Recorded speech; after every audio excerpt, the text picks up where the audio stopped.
matter. Today we're going to be talking about aid for people with hearing disabilities. In Nigeria there are many types of disabilities and challenges that people have, but our focus today is on hearing.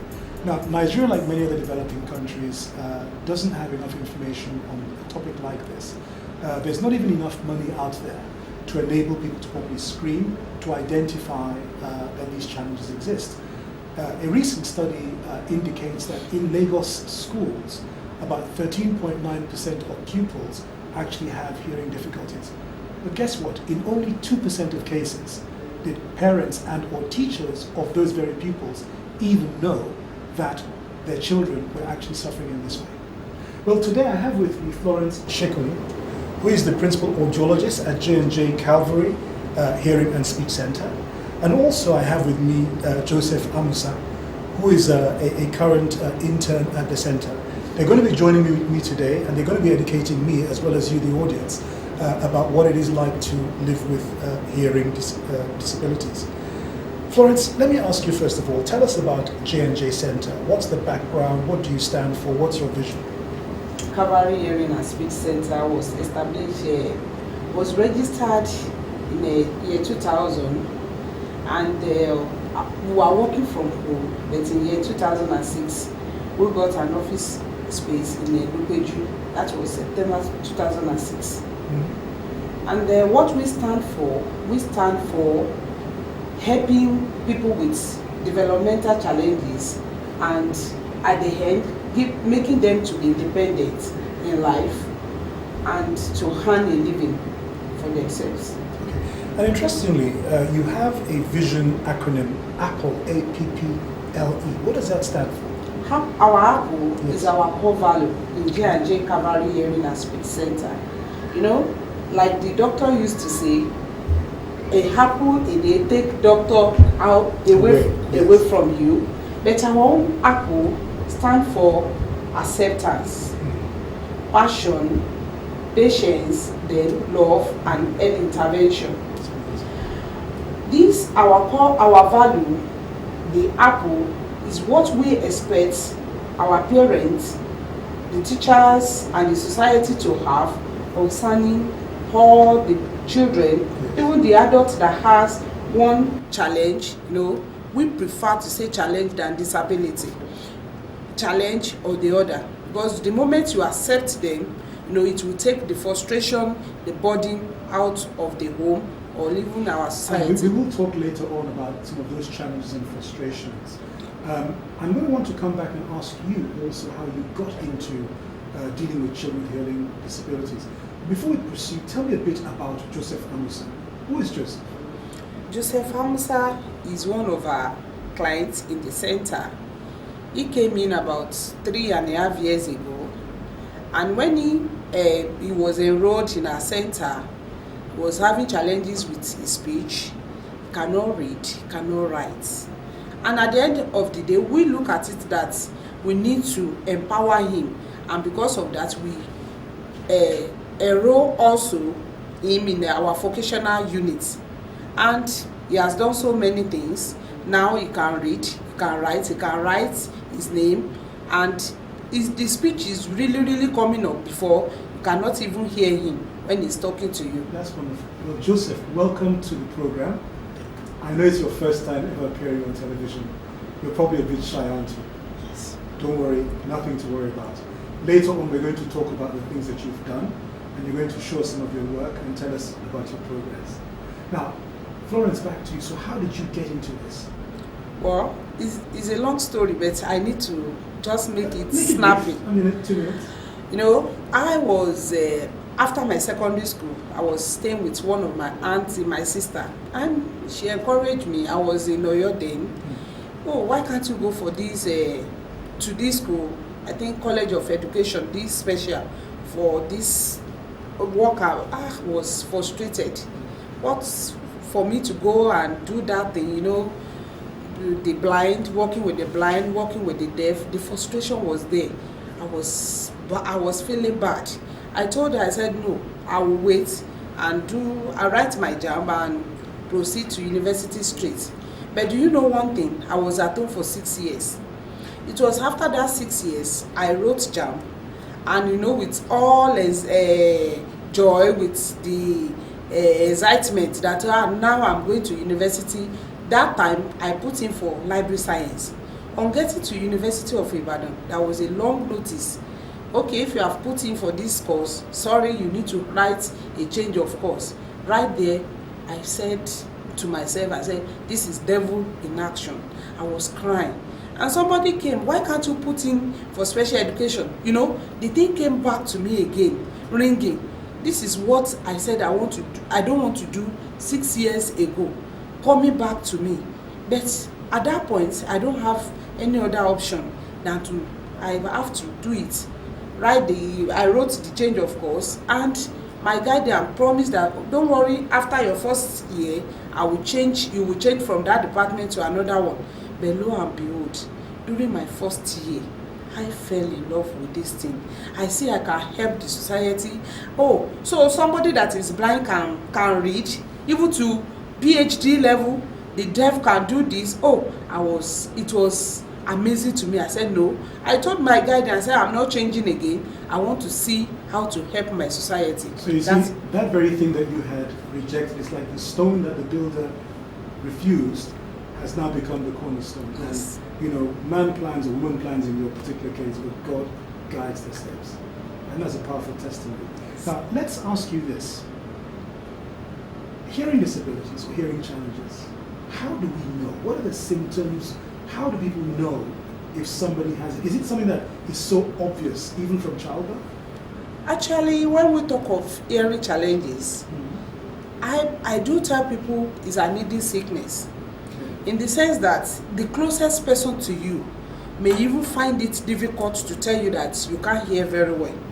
And you know, here, we like to mock ourselves, to make jest of people, so it's very difficult. But in other countries, you know, when a child is born, before the mother will even leave the hospital, there are so many tests they will ask the mother to carry out on the child. Hearing test is one of them, just for them to know the hearing level of that child. Is there anything wrong? Is the hearing okay? And even at that moment, if the child is satisfied okay with the hearing, anything can happen. You know, so many things cause hearing challenges, and that is why we recommend that at least once in a year, go in, check your hearing, just for you to know you are okay, because hearing is vital to our day-to-day activity. So, and of course, so it's not just a thing that could happen at birth. Like you're saying, check every, that could apply to me. Yes. And one thing I know for sure from my own personal experience is that with age, you begin to lose hearing. One of my parents is virtually deaf. And that itself is a challenge. But you know, there's another thing about this.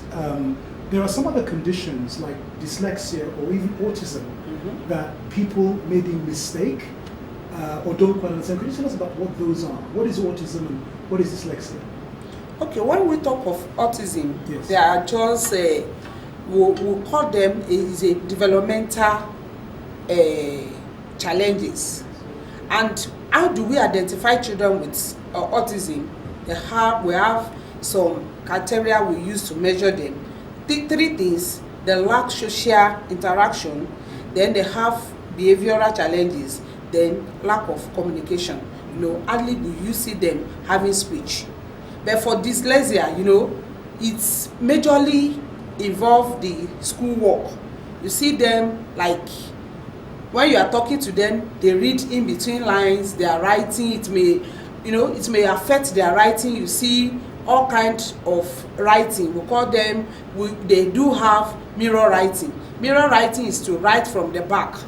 Like you want to write F, they will turn it rather than for the F to face as if it was in a mirror. Yes. Okay. So they have so many challenges, and they have their own characteristics. You know, they are highly apparative, they have emotional challenges, behavioral issues, just for them to be in their own comfort zone, so that they will not do what, like when they are in the class, the teacher will come in. If it's just maybe in arithmetic or maths, they will, oh, I'm having a headache, I'm tired. Auntie, you will see them during that period, they will like to go to toilet for almost 10 times just for them to not for them to concentrate on that thing, just to escape.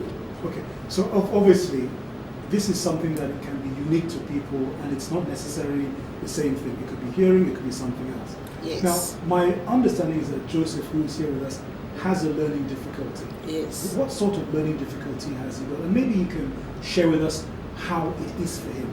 Because you've mentioned that he's improved a lot. Is that something he can communicate with us on? Joseph? Tell us about you. Tell us about yourself. How old are you? 15 years. You're 14 years old. 15 years old. Okay. And where were you born? Do you know? You don't know where you were born. But have you been to school before now? Did you go to school? What? Here in Lagos? And what was your experience like in school? Was it difficult for you? Okay. What was difficult about it? Okay, you were not able to write. But I hear that today you were able to write your name and many other things. Praise God.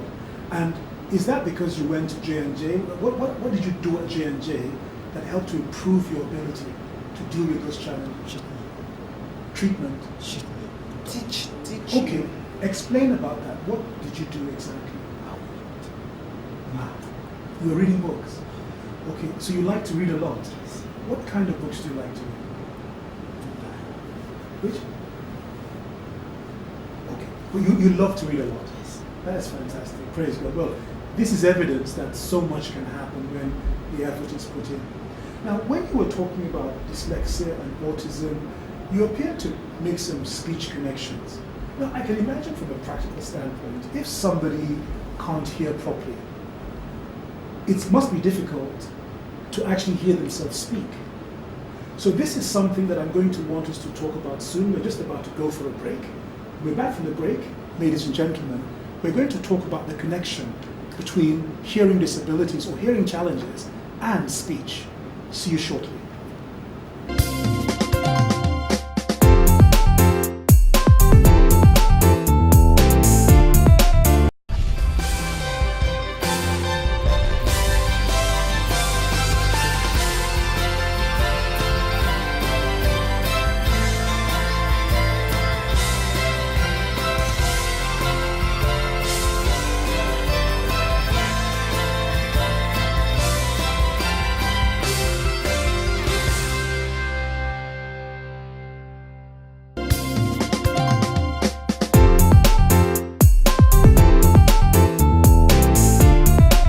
Welcome back to the heart of the matter, ladies and gentlemen, where today we're discussing about the aids and the challenges involved in dealing with people that have hearing impediments or disabilities.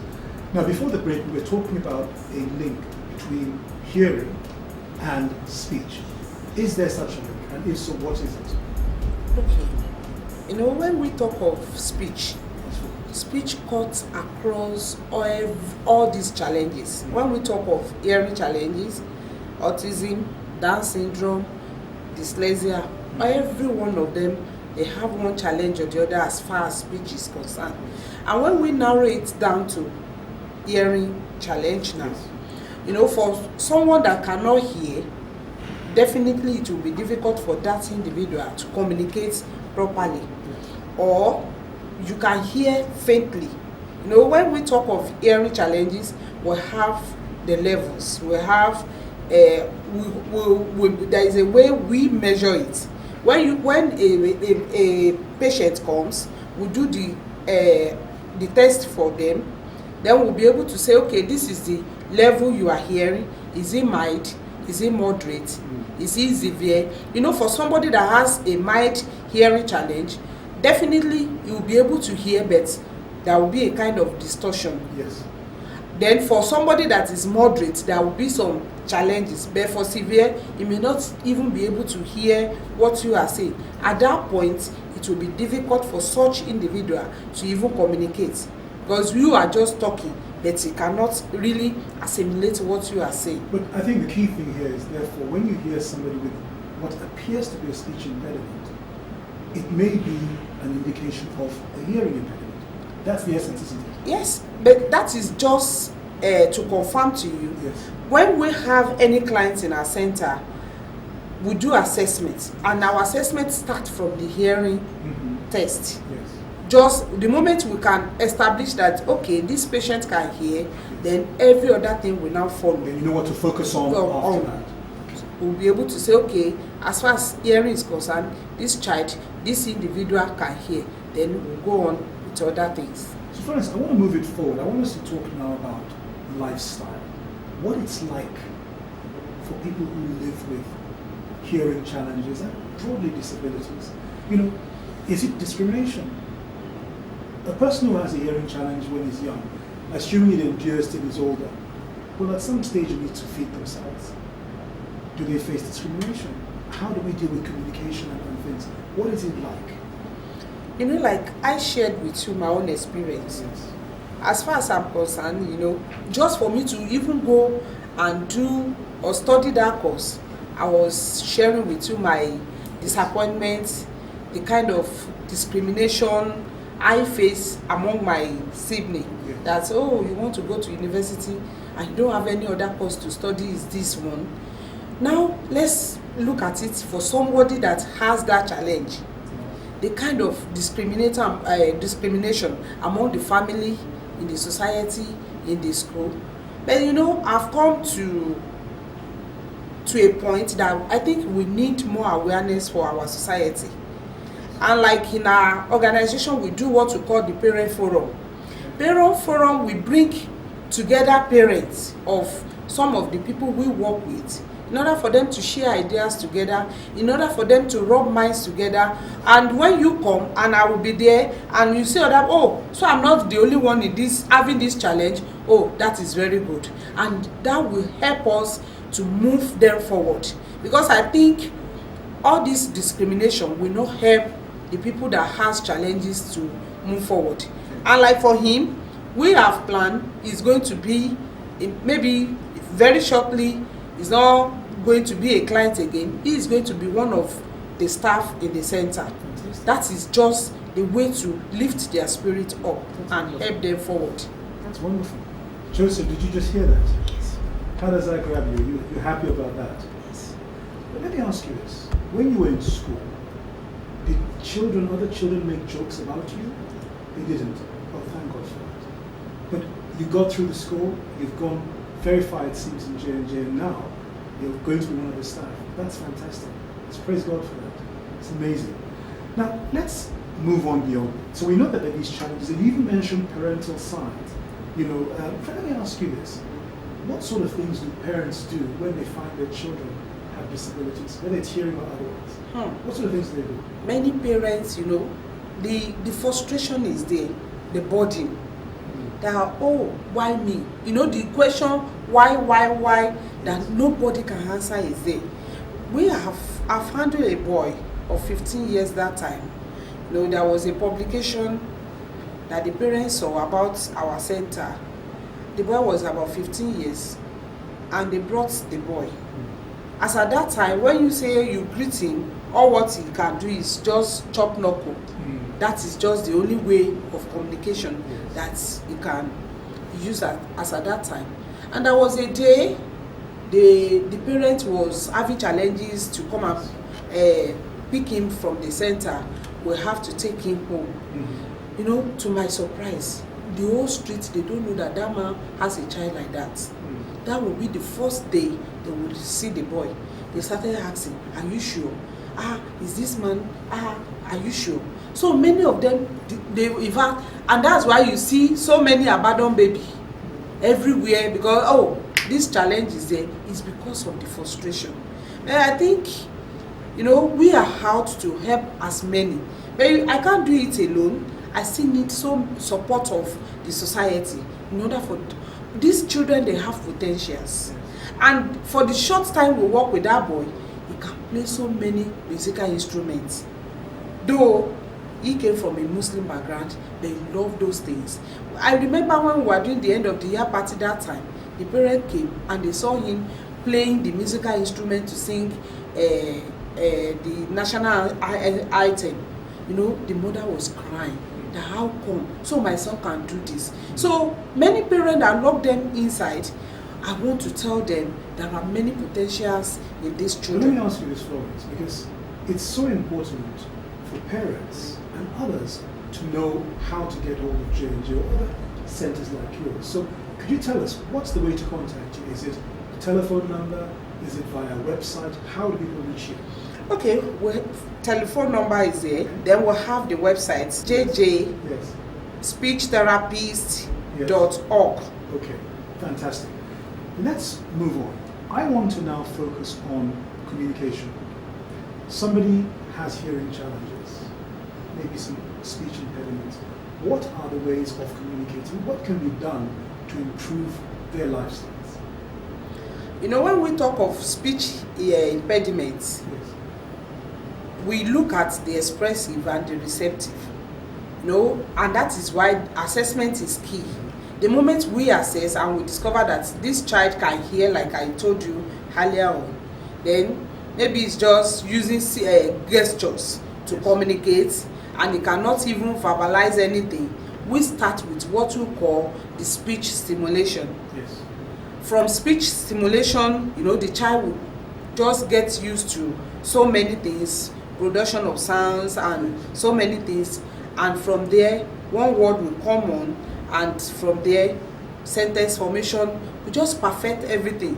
And you know, when a child has lack speech, the moment you start the program, there will be a kind of, we'll call it speech errors, you know, calling we have so many errors, substitution, distortion, omission. Like some child will want to call water, you know, they may remove the first letter, just call the remaining ata. Yes. But you know that this child is communicating something. You know, before we discharge them, we'll perfect all those ones and make sure all those challenges are. Somebody who doesn't hear. So I'm thinking maybe sign language. Should sign language be taught universally in schools like we teach English, or in even some cases European languages, French and Spanish and German? Okay, How is that needed? when we look at sign language, there are limitations to that, because not everybody will be able to, you know, we have two versions, the American one, the British one, and you know, the way you will sign them. Yes. Then in that, if you want to really limit the child to sign language, there may be a kind of distortion in the communication. So what I always encourage is total communication. When we talk of total communication, the speech is there, the writing, the signing. You know, when we combine everything together, whoever you are communicating to will be able to get the message right. So even as you're talking about the writing bit, I can just imagine people with tablets, which are communication tablets, and brightly lit screens. And you Yes. could literally speaking write down messages. Maybe the person with the difficulty can present it to you. I mean, you can write. Is that probably a good way to deal with that? I think is part of it. And what about other tools like hearing aids? Look, my aged parent has 2 hearing aids. Couldn't that help? Are they even accessible and available in this country? Well, they are accessible, but it's very, very costly. Okay. You know, we don't produce it. All what we need to do is to get it from the countries where they are producing, and it's very costly, but it's very, very good. But if somebody was able to produce these things at reasonable cost, do you think people would go for it? People will go for it. I believe people will go for it. All right, now here's what I want to talk about next. You know, we talked about discrimination, we talk about disabilities, and the truth is that when people hear, this person has a disability or a challenge, a physical or other challenge, we tend to look down at that person. But what you've explained to me, and also what Joseph did previous program, is that there's a lot of talent that is there. Look at Joseph today, going to rise and become one of your staff, having overcome substantially his learning disability. So I want you to tell us, are there any stories, things you could show us that will demonstrate that people with disabilities or challenges are not written off? There's a lot they have to offer to society. Okay.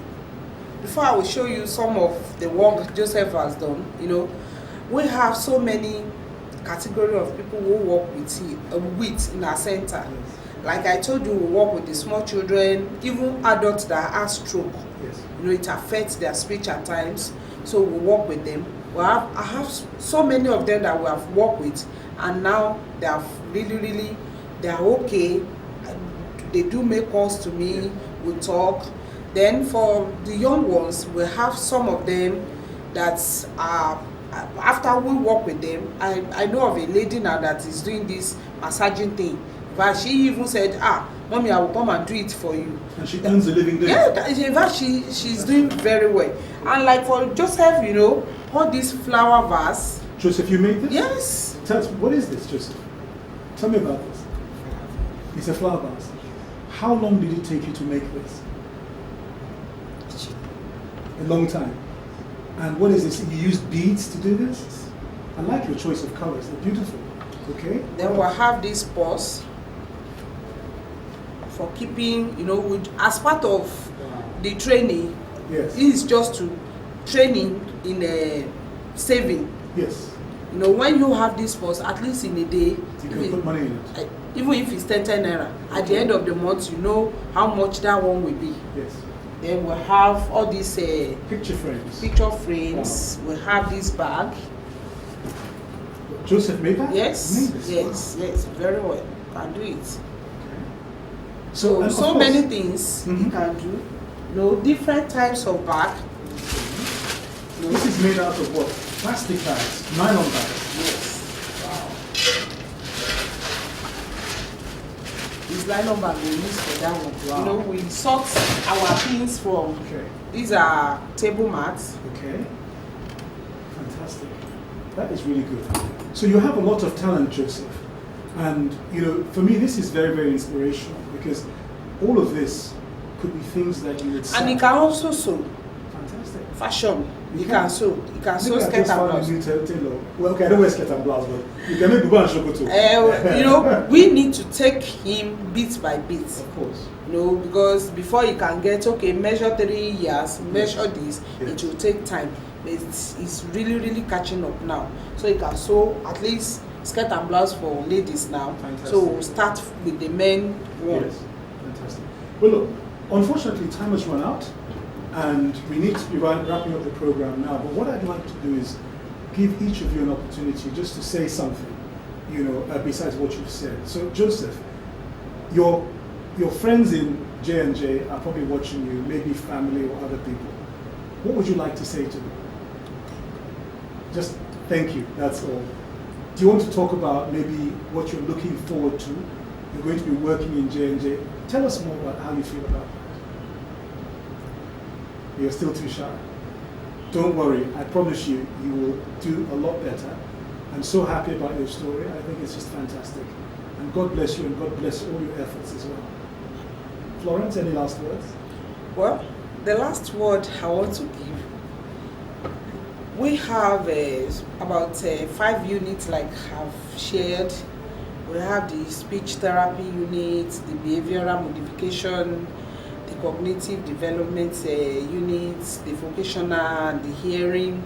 You know, we want the society to come to our aid in order for us to expand the work and be able to admit so many people to do the work. When you say aid, define that aid. What aid do you need? Well, right now where we are using is very small. It's just a big queue, small. We want a very somewhere that will be bigger than that place in order for us to expand all these units and for the children to have a better. How do you currently fund your activities? It's self, just yes. Well, God bless your efforts, and let's hope that our audience, in hearing this, will be able to do something to assist. Well, look, viewers, we want to say a great thank you to all of you for staying with us throughout this program. We hope that you've been blessed by it. It's been a very enriching one. It's talked so much about challenges that people really have. And parents, you know, parents where you have children with disabilities, please don't write them off. There is help available through places like J&J. And, you know, those of you, please, who have compassion on your heart, having heard Florence and Joseph, if there's anything you can do, you've seen their numbers on the screen and the website, please reach out to them and assist. But also reach out to them where necessary to help your own child or other people that need assistance with hearing abilities. So, viewers, until next week, when we'll have another episode of Heart of the Matter, we thank you. Stay blessed.